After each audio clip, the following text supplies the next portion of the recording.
Hey everyone, this is Hailey from Cartooners, and I have another RWBY theory video for you guys.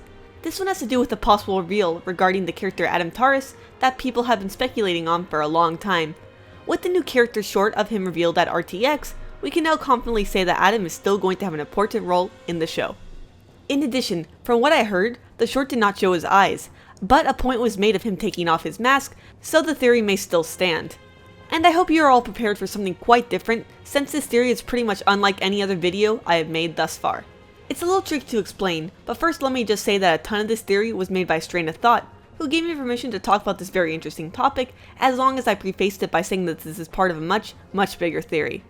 I'm still figuring out all the details of the theory myself, since so much research has gone into deciphering the hidden secrets of this show.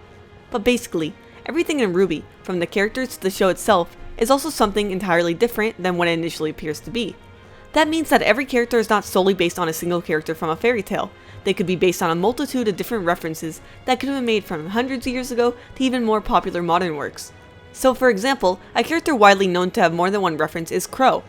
He is most commonly known as the Scarecrow from The Wizard of Oz, likely one of the most important sources for RWBY. But he is also known to be Hugin from Norse mythology. Hugin is a raven, and along with Munin, flies around the world and brings information to Odin. Munin is of course Raven. Since both of them can turn into birds and at one point gave information to Ozpin, this works out. We know this one to be very likely, since in Burning the Candle, we can see a line of a poem about them on a chalkboard. So it's just one example, but people have found more than one reference for almost every character in the show, and I must say, it's amazing. This is called the gun theory, since pretty much every weapon in the show is more than one thing, and this applies to everything else as well. It's also a customizable, high-impact sniper rifle. A what? It's also a gun. Oh. So with that in mind, we can finally begin the video. Believe it or not, a ton of evidence hinting at what is hidden under Adam's mask ties into the symbolism surrounding one of the most mysterious characters in the show, Summer Rose. And this makes sense because if they are both silver-eyed warriors, some connections occurring between them sounds pretty reasonable. But what this actually means is that I'm going to be talking about Summer Rose a whole lot. Thought you were here to see me talk about Taurus? Well, think again. So as many people know, Summer Rose's name comes from the poem, The Last Rose of Summer. On her gravestone it says, "Thus kindly I scatter," which is a line from the poem. But instead this theory relies on Summer having connection to the titular character of the fairy tale called the Dead Moon. This is possible because of the gun theory, where every character has more than one source. Anyways, the Dead Moon actually comes from the work of a woman named Mrs. M.C. Balfour, but was translated to contemporary English and put into a collection by Joseph Jacobs. Its name was also changed to the Buried Moon, and can be read much more easily than the original version. As the Tumblr post states, the Dead Moon tells the story of a feminine personification of the moon, who is a very kind and selfless person who stays awake all night in order to shine her light that drives away the creatures of darkness that lurk in the bogs and prey upon the people of the marshlands. Having heard so often of the ill done by the bog monsters, but never having encountered them herself because she was safe up in the sky and protected by her own light, the moon decides she wants to see for herself how bad things really are, and whether there's anything she can do about it. On the dark night of the new moon, normally the only night when the moon allows herself to sleep, the moon steps down to earth in human form, draping a hooded cloak over herself and pulling it close to hide the light that shines from her and disguise her identity, before setting off into the bogs to see what she can see. But not long after entering the bogs on foot to investigate them, the moon finds herself caught by the grasping branches of a haunted tree. While the moon struggles to get free, a frightened, lost man stumbles upon her in the darkness. Trying to save him, the moon lets loose her light briefly, driving away the creeping horrors and showing him the path out of the bogs so he can flee, but sacrificing her own chance at escape in the process by revealing herself to the light-fearing creatures of the bog as the moon, their old, much-hated enemy, who they instantly recognize and fall upon. Overwhelming her, the bog monsters drag the moon to the bottom of one of the deep black pools of the bog, and roll a giant stone on top of her to keep her from rising, burying her alive underwater.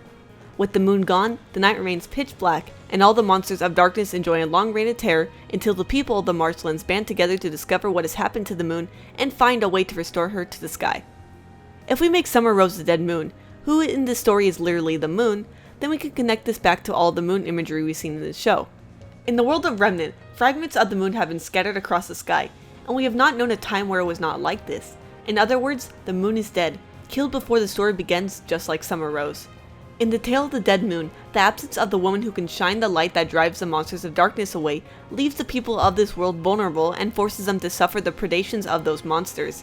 With this in mind, we can say that the silver-eyed warriors are essentially warriors of the moon, and possibly even derive their powers from it. And there is no lack of imagery connecting our sole-known silver-eyed warrior to the moon.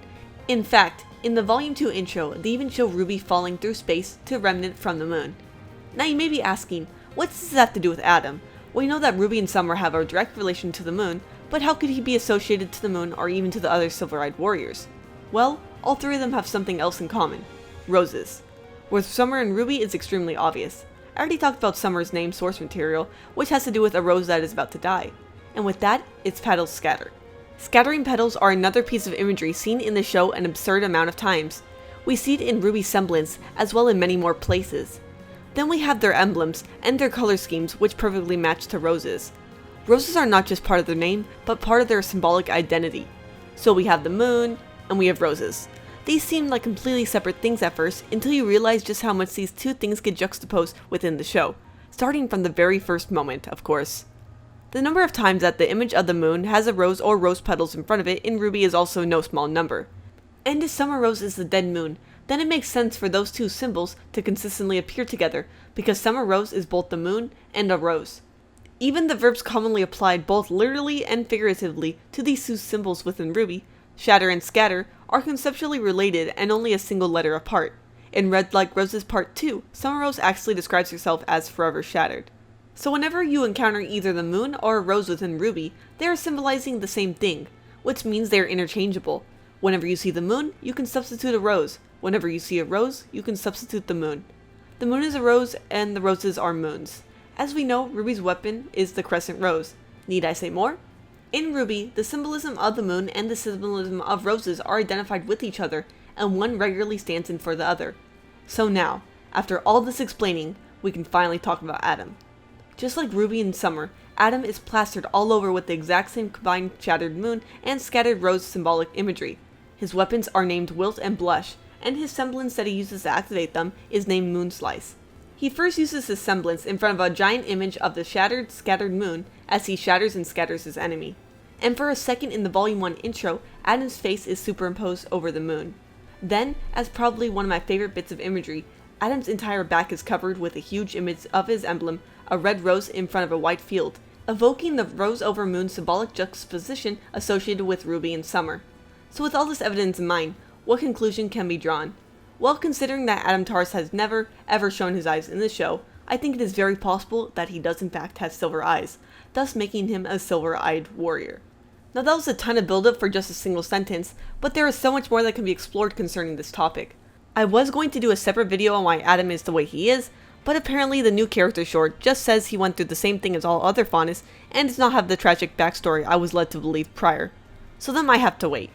Although one thing I will say is that we know that RWBY is in fact not related to Adam, despite all this similar imagery between the two.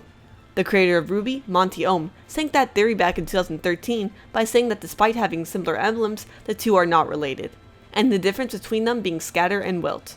It does not mean that they don't have any sort of connection to each other, however.